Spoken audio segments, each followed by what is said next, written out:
Spending Christmas with family is the best. That's why ni-promise ko sa una sa akong self ka Max na if I'm gonna have my own family in the future, I'm gonna make it fun and memorable. And yes ka Max, and since busy jud kayo mi ni Ed lately, preparations sa mga parties ug daghan pa, wala na jud mi ka grocery and wala na pud mi time makaluto. Mao nang we decided na sa gawas na lang mi mangaon. So ganahan mi na ari mi diri mag-dinner sa Top of Cebu restaurant located sa Busay. Medyo layo-layo jud siya ka Max ha, and then ngit-ngit sad ang kadalanan paingon diri. Mga 7 PM naman tingali mi nilakaw gikan sa balay. So careful lang gid when driving ha, paingon diri. And what we like most din he is that ganahan gid mi ni Ed og overlooking. Mao nang magbalik-balik gid mi din he. Very relaxing gid kaayo. And by the way, og maanhi mo pagandam lang jud mo jacket kay tugnaw jud kay diri. Ug usa pa sad, for the food, pas-pas gyud ilahang service. And to think ha, this time daghan pa kay customers labi nagpadung Christmas no. So na happy mi kay wa mi naghuwat og dugay labi nag naang mga bata. So kaon gid mi sa mga favorite food diri.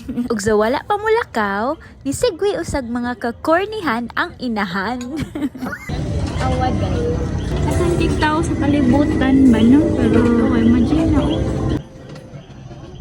Kung anong siya ramang gid yung tinitibok ko. Sa muhang puso, no? So mauto ka Max, lami kay mong kaon and super busog na gyud mi. Plus, the breathtaking view is another thing. Unya karon ka Max, ganahan mi mo tan-aw og fireworks. Kay mao naman among naandan tag Christmas. Ug kay na pa may oras, so mohapit sa amig ID park. Aside na mag-stroll kadjot para pahili sa gikaon. Adto na lang sad mi mamalit og mga foods na amuhang dalhon while waiting sa 12 midnight and sa mga fireworks by that time. So okay na, nakabay na mi sa among mga food. So next plan na mo adto mi sa may SRP para klaro ang mga fireworks. So while padung mi didto, naami nakit-a na balon na mo siga-siga sa may Fuente Dapit. So may na lang nakapalit mi kay perting lingawan ni Scott. So nakapwesto na mi diri sa may SRP Dapit. And amo ang trip ni Ashley kay gusto mig somewhat like car picnic or kanang picnic vibes. So mo to amo jung na-achieve. Ug nagdasad mig speaker, among foldable chair. By the way ka Max ha, dili lang kamera diri no. Naasay mga tao diri sa among left and right side sa unahan na nagwait sad sa Christmas Eve. And naasad sa unahan pag yun, wala lang namo na videohan na. Sure in town usa ka Max nagmotor siya. We don't know if naaba sa laing lugar iyahang Paris or unsa ba. Siya in town usa naglingkod, layo siguro to siya ginahuna. Luoy pud baya. Nya sa left side sad namo, naasad sila car, nagpicnic sad sila while waiting sa Christmas Eve. And nasa mga nagsaysayaw, nag-inom-inom. So, dili na kami. Pero dili sad crowded. Paiba lang sa dingon ani ba, no? Not the usual na nasa lamisa, naidaghang pagkaon. So, by this time, nagkaon-kaon na mi sa among mga snacks. Naguwat na lang yun mi sa mga pabuto. Kay taod-taod, manguli na mi. Kay para makatog sad mi, makapahuway sad mi. And yes, 12 na yun. Merry Christmas na yun og daghan nagyug pabuto.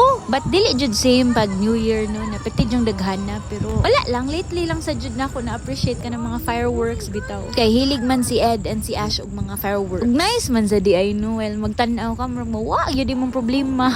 So yes, it's Christmas time and so thankful and grateful na kumpleto og kuyog nako akong family. So mao lang sad na akong masulti ka Max no na dili ra gyud na mo matter og unsa imong handa dira sa lamisa, unsa kadaghan na kay ang tinuod na pinakalami na pamati feelings na walay makatupong kundi kuyog nato atong pamilya sa Pasko. Nahimsog ang tanan ug malipayon. So diri ra gyud na mo gi-celebrate amo ang Christmas Eve ka Max no. Walay handa, maora ni gipamalit ra namo sa 7-Eleven. Walay decoration, maora ni gawat ra sa fireworks galingkod. Pero happy kay ming tanan ug nakita nako sa mga bata na happy sad kay sila. Uban na wala gyoy sa another memories to Merry Christmas ka Max and Happy New Year. It's your fam, Max Fam. Talagang good vibes lang yan.